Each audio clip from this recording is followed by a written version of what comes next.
Hey there, Ryan Thompson, Aryan film buff here, and today we'll be looking at Romeo is Bleeding, a neo-noir film about a guy, Jacques Grimaldi is his name, who appears to be a happily married man, albeit with a mistress, who in reality has a lavish lifestyle that is funded because he's a homicide detective who is on the take. And he has now been entrusted to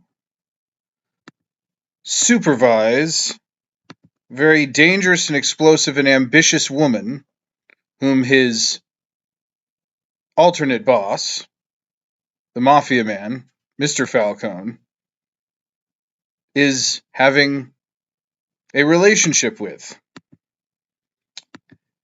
And he feels that his own marriage has become rather dull and unlively. She feels that he is emotionally distant and not faithful to her. Part of the reason that he needs this lavish lifestyle is because he feels jaded by his work and inadequate as a man. Nothing can excite him sexually, despite his young blonde mistress on the side, her more than willing nature to cater to his every need.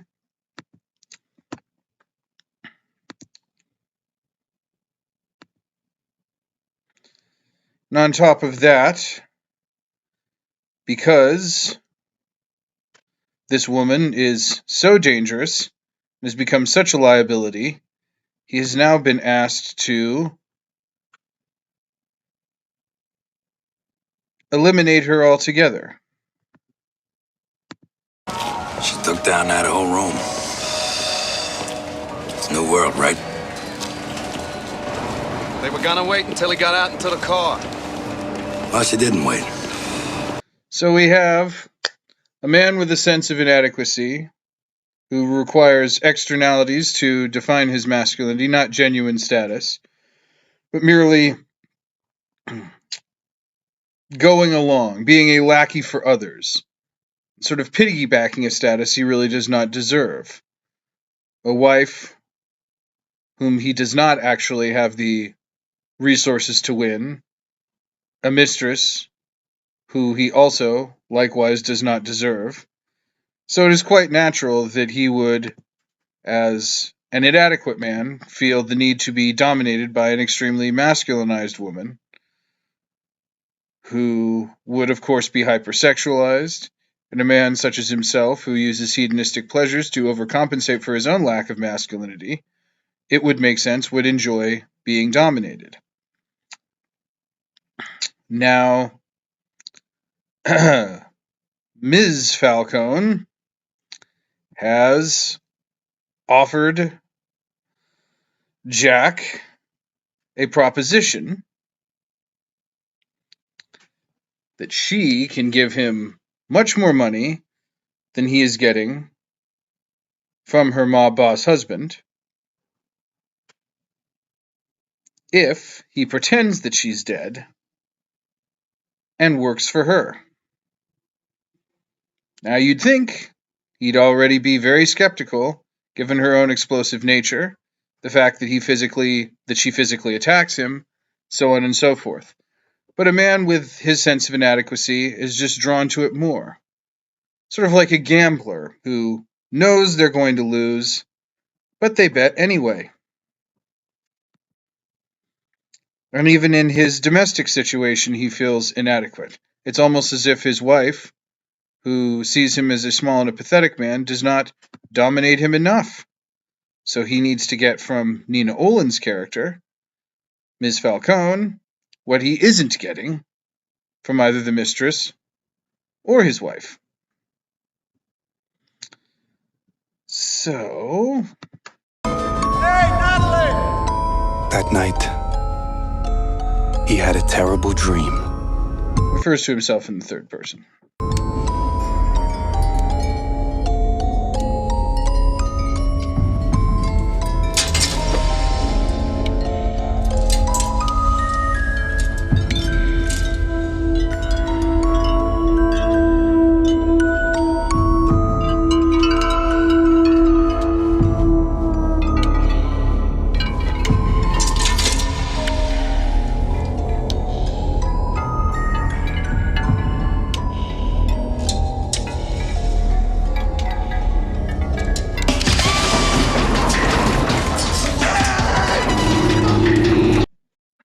because he cannot exude a genuine masculinity. The women that he takes pleasure in, he actually fears.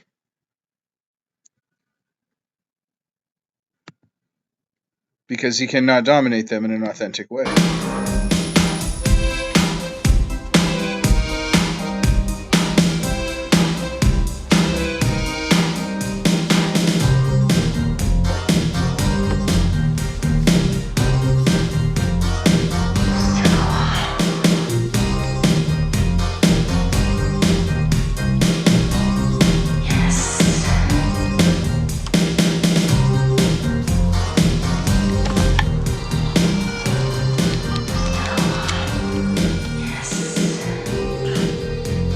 Coroner's office, Colin speaking.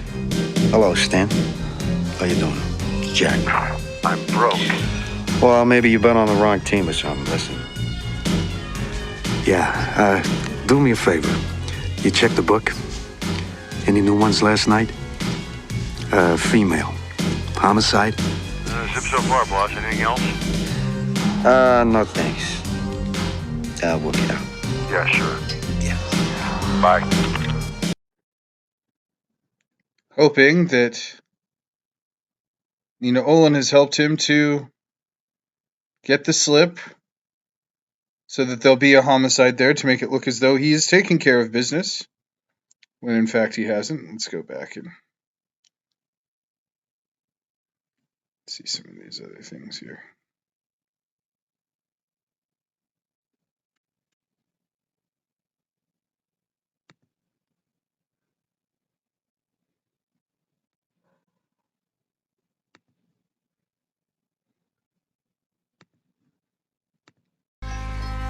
Because he was doing something about those big dreams. But not really. And the dreams were fairly shallow. Something only your true love would understand.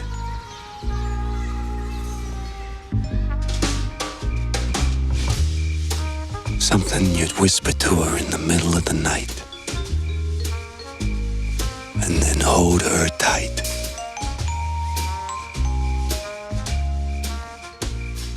That's the way it used to be with them. Before he started to cuck to the crazy Swedish woman. Incidentally, this was directed by Peter Medak, whose family was, and had to flee for some reason when the Hungarian people rose up against their communist government. So draw your own conclusion there. And the writer was, as well as the producer.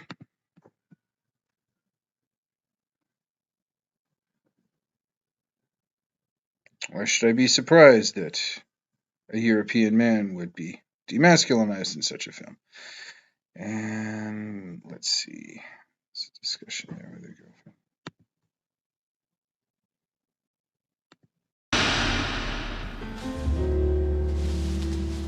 Now, tell me who you are. Marilyn Monroe. It's too corny. He can't even fantasize anymore. He's so inadequate. Despite the fact that his mistress consistently tries to boost his ego. Some domination here. It's better than sex, isn't it? Money, that is.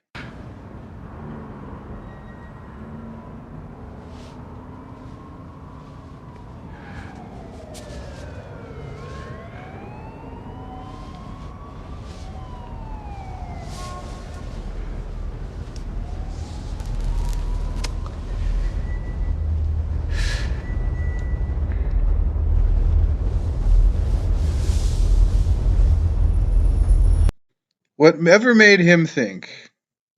Well, it's the personality of the pathetic gambler. She had already tricked him and physically dominated him. Yet he literally thought he could get the better of her. Or somehow trust a deal he made with her. Or did he? We'll find out about that later.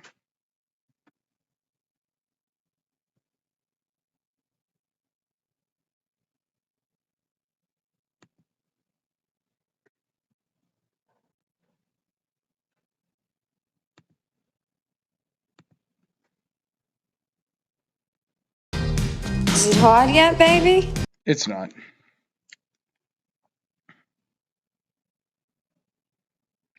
Now, Sal, who works for Mr. Falcone, is understandably getting suspicious when Nina Olin doesn't turn up dead. The old man, he thinks you're trying to hold out on him. Come on! Hey, you gotta give me something! The fuck you looking at? You've forgotten who the fuck you're dealing with here, Jackie, huh? It's us. And you're in up to here, okay? Now, this is a long walk. If I take it, you take it too.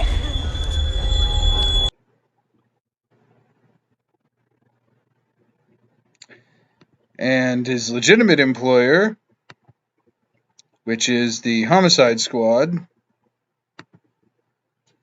begins to get suspicious that an inside job is going on. Caught in, huh? Everything's going smooth, you know. And all of a sudden, from out of nowhere, she grabs my gun. I'm just... Got a feminazi on the loose. One of the feds, you know, tries to peg her, but by then she's up making for the corner. I couldn't believe it.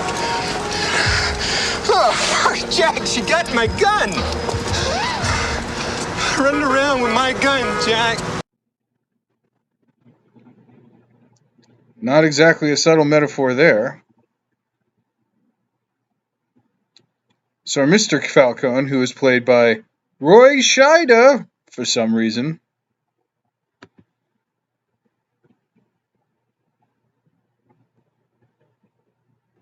needs to let Jack know the gravity of the situation, as if Jack didn't already know.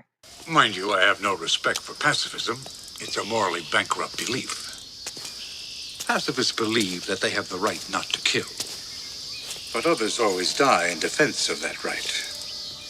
Anyway, during the Second World War, Lowell was imprisoned for refusing to serve in the armed forces. Huh. Pacifists in World War II were bad, huh? Very subtle, Mr. Scheider. In the cell next to him was Louis Lepke. You're familiar with Murder Incorporated. So you're a reader after all. One day, Lepke says to Lowell, "I'm here because I killed someone. How about you?" Lowell replies, "I'm here because I wouldn't kill anyone." You get the point? Lepke,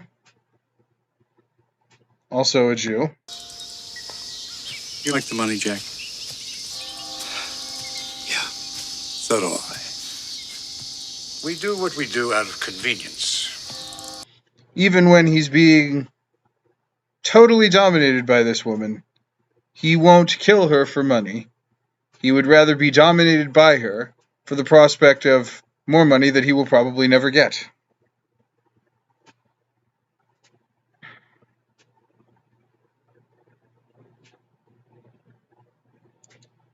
She tempts him and entices him. You think you're the only person in the world that's been bought?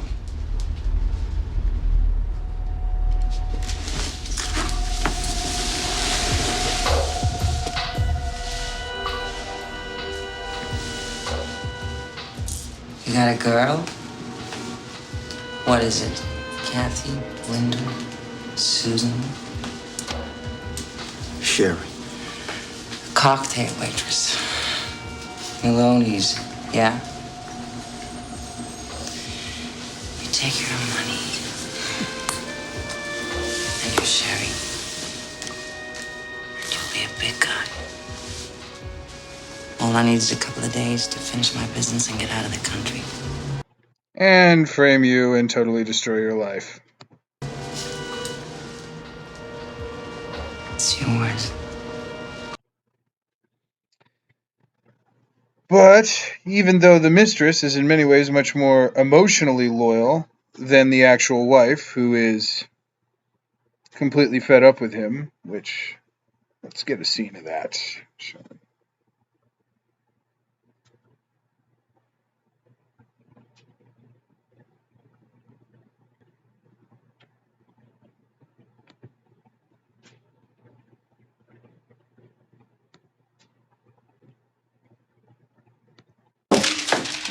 How much? $86. How long was he here? Oh, about 15 minutes. What is that? It's $600 a day or something. Me, I get kicked, shot at, run over for what? 42,000 and change. Here's a guy who makes 180,000 for changing a washer. So someone who cannot accept the masculine challenge of being a cop and still remain intact. The old notion of the meek are those who have the ability to use force and refrain from doing it. So a truly masculine man would accept that challenge rather than cuck, duck, and run, betray his profession.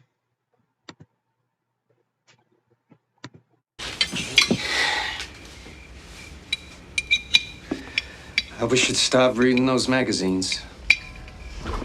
Whatever happened to meat and potatoes?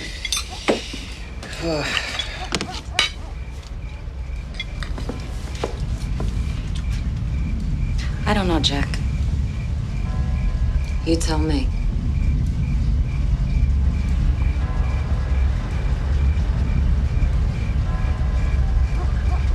Pulling a gun on him at this point.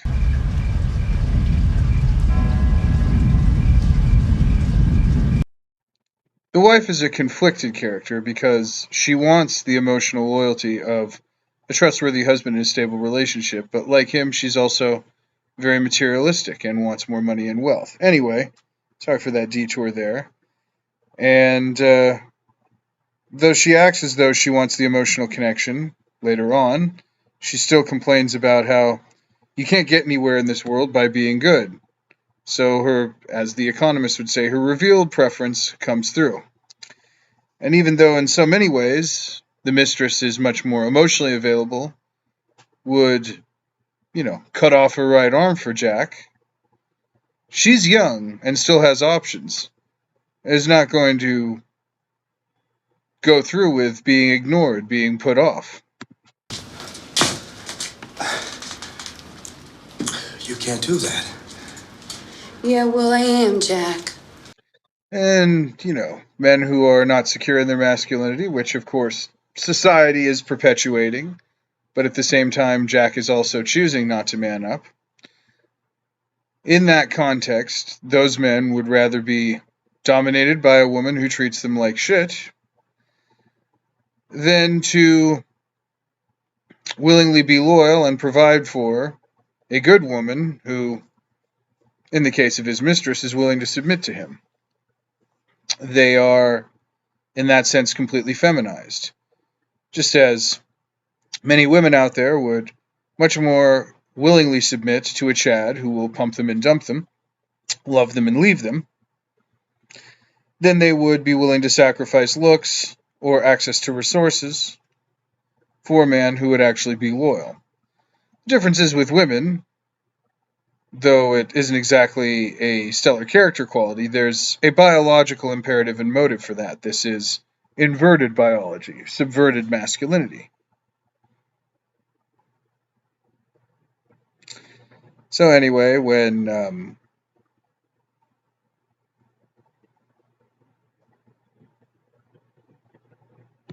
after going to the funeral of an officer whose death is at least partially his fault, Mr. Falcone feels as though he has not yet made himself clear.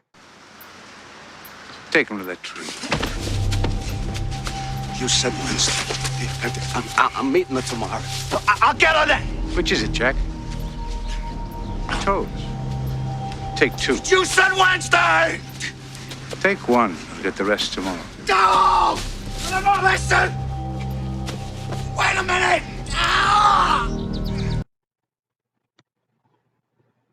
Turkish proverb says a dishonest man will lose his toes. And he knows at this point that he's on borrowed time, that his wife is not safe. Writes her an impassioned letter, but of course he's still a schmuck. Neil Olin dominates him some more. He seems to have gotten the upper hand over her. And then she overpowers him and he crashes his car. He tracks her to Sal, only to find that not only has she killed Sal, but his mistress.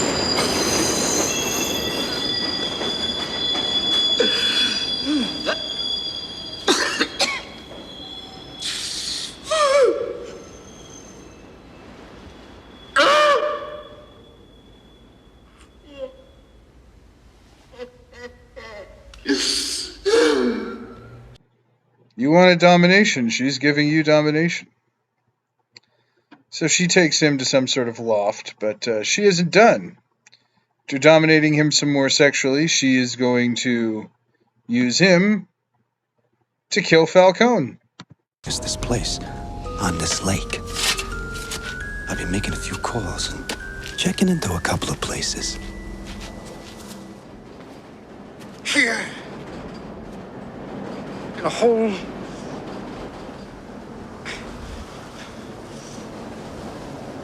Brooklyn. Wasn't so far from here. I first took you in. What's life? Like Weinstein, like Epstein, Shida, cucked by the very enslaving and demoralizing sort of system which he thought he was a master of.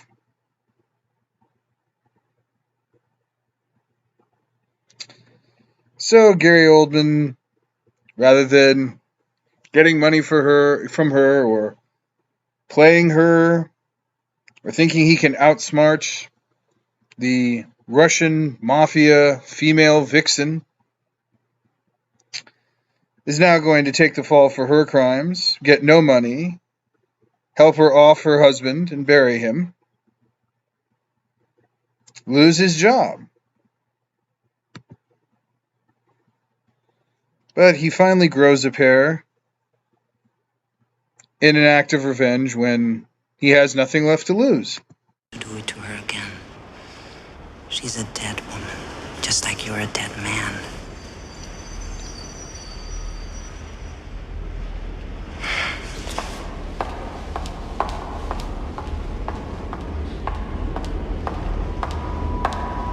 So long, Jack.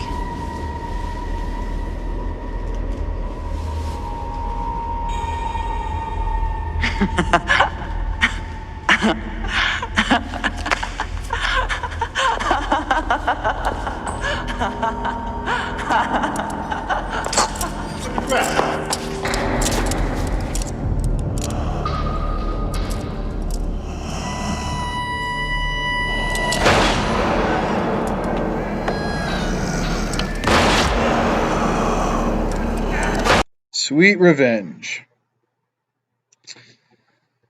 So anyway, he ends up at the ass end of the desert, and it is implied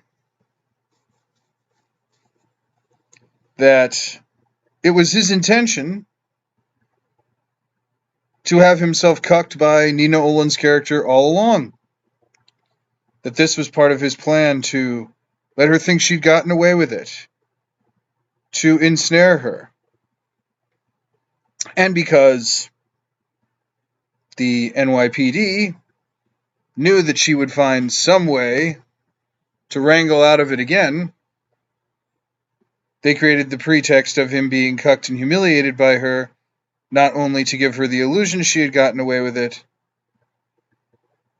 but to find a way to get rid of her where they wouldn't have to pin her down legally. And then, because she thought she had cucked Jack and covered her tracks well enough, such a killing could be justified after the fact, and he wouldn't lose his badge. And so it was his plan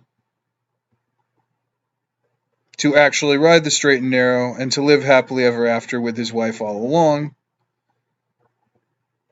But that because things got so chaotic, or because the heat on him got so strong, he either didn't realize he'd never be able to see her again, or that that's the sacrifice that he was willing to make because of his duty to his job and to the force and to his career. It seems like weapons-grade copium, and is an interesting plot twist, but again, the sort of inverted Jewish morality that to be a real man, you need to be cucked. Only a real man knows how to defer to his wife, or to allow himself to be completely debased by a Swedish, Olin in real life, Russian mobsteress dominatrix.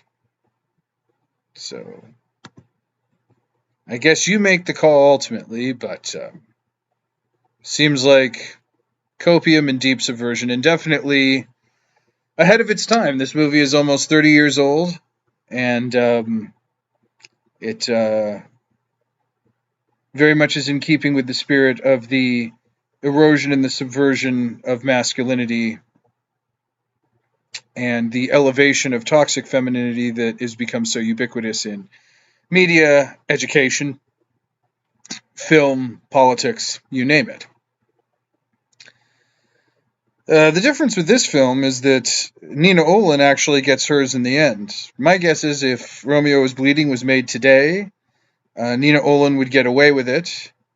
Gary Oldman would end up in jail, wishing he hadn't done what he did, pining for the wife, and screaming in agony, and then we'd have a fade to black.